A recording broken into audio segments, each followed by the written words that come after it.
Եվս մեկ անգամ ուզում եմ անցնենք 3 նկարների վրայով, այս պահին ես արդեն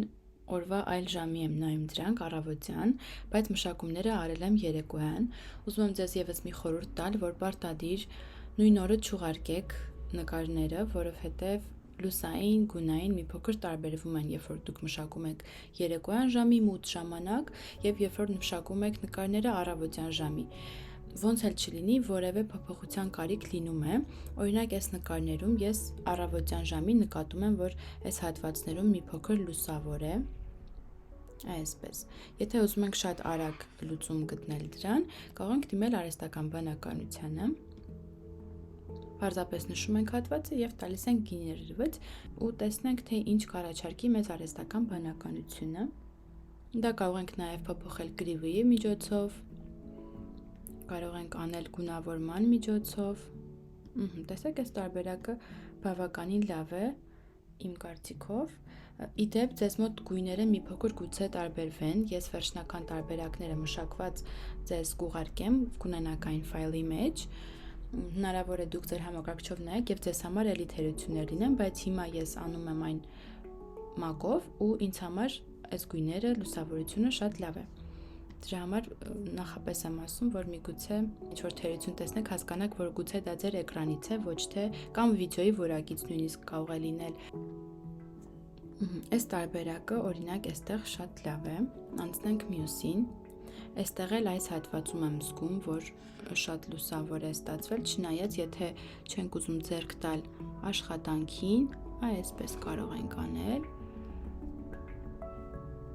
այս հատվածում միևնույնն է բլյուր է եղած և կարծում եմ այդքան խնդիր չի լինի մասնագետի համար, ամեն դեպքում տեսնենք, թե ինչպես կանի արհեստական բանականություն, ըստ դրա կհասկանանք, որը ընտրենք։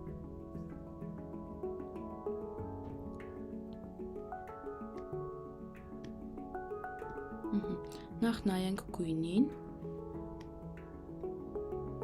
ունեք այս տարբերակը բավականին լավ է,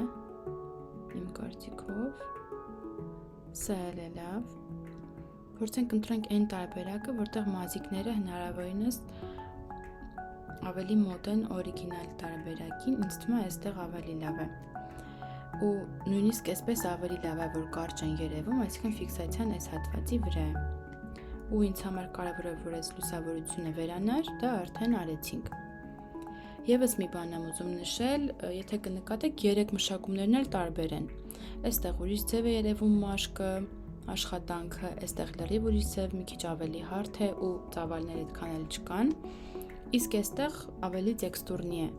ու նորից եմ ուզում նշել, որ շատ կարևոր է նաև թե ինչպես է նկարված նկարը, շատ կարևոր է թե լույսը ինչպես է դրված, ռակուրսն է շատ կարևոր, դրանից է կախված, թե ձեր մշակումը ինչպիսին կլինի, այս նկարի հետ կապված ինչքան էլ մենք փորձենք այն մշակել, միևնույն է չենք կարողանա այս տեսքով տեքստուրա ստանալ, որովհետև սա արդեն ի սկզբանե հենց այսպես նկարված է, ավելի պարզ է երևում, միգուցե ավելի լավ ապարատով է նկարված կամ օբյեկտիվով, միգուցե սա հեռախոսով է նկարված։ Հիմա նայենք ծիվ տարբերակը այս նկարի, տեսեք դոն, այս նկարի ինչքան բլյուր է այս հատվածները, տեքստուրա բացարձակ չկա, մենք ինչքան էլ ավելացնենք շումերը, չենք կարողանա ստանալ այն էֆեկտը, որը ունի այս նկարը։ Կարծում եմ դա արդեն հասկանալի է, պարզ է, ինչու եմ դա ասում, որ նույնիսկ պատվիրատուն ձեզ տա նկար և պահանջի այս տիպի մշակում, դուք նրան կարողանաք բացատրել, որ հնարավոր չի լրիվ ռեալ ստանալ այսպիսի մաշինկաներով, թեկուզ, տեսեք, այստեղ գծիկները երևում են, էլ չեմ ասում տեքստուրայի մասին։ Անբնական կլինի, այս նկարը արդեն իսկ դո վիճակում, ինքը չունի ծավալներ, չունի խորություն, որովհետև այդքան էլ ճիշտ չի նկարված, ճիշտ ռակուրսից չի նկարված, հենց շատ ուղիղ է աչքին։ Իսկ այստեղ ամենակիչը մենք ունենք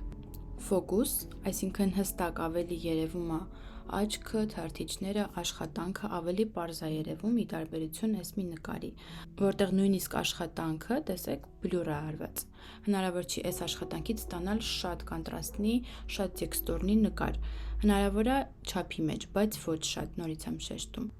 Իհարկե մենք այդ ծավալները կարող ենք ավելացնել, մտնելով Camera Raw և ուղղակի ավելացնելով մի փոքր կոնտրաստ, մի փոքր չոտկստ։ Տեսեք, արդեն ավելի մի փոքր ծավալները սկսեցին երևալ,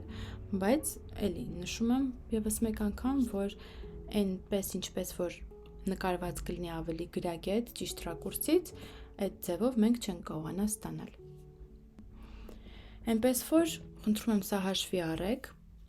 հետագայում դա ձեզ պետք կգա, որպեսզի ճիշտ կարողանաք աշխատել պատվիրատուի հետ, իսկ եթե դուք եք հենց լուսանկարիչը, կարողանաք ճիշտ նկարել, եթե ցանկանաք վերապատրաստվել լուսանկարության մասով, կարող եք դիմել Fashion Box ֆոտոստուդիային, իրենք ունեն ստուդիայի լույսերի հետ կապված դասընթաց, նույնիսկ անհատական մոտեցում կարող են ձեզ ցուցաբերել հենց ձեր ուղղվածության համար։ Այնպես որ նմանատիպ իրավիճակներին լուծում տալու տարբերակները շատ են, շատ հուսով եմ, որ ձեզ կհանդիպեն այն նմանատիպ աշխատանքներ, որտեղ ավելի գեղեցիկ է երևում մշակումը, ավելի տեսանելի է ու ավելի գրավիչ։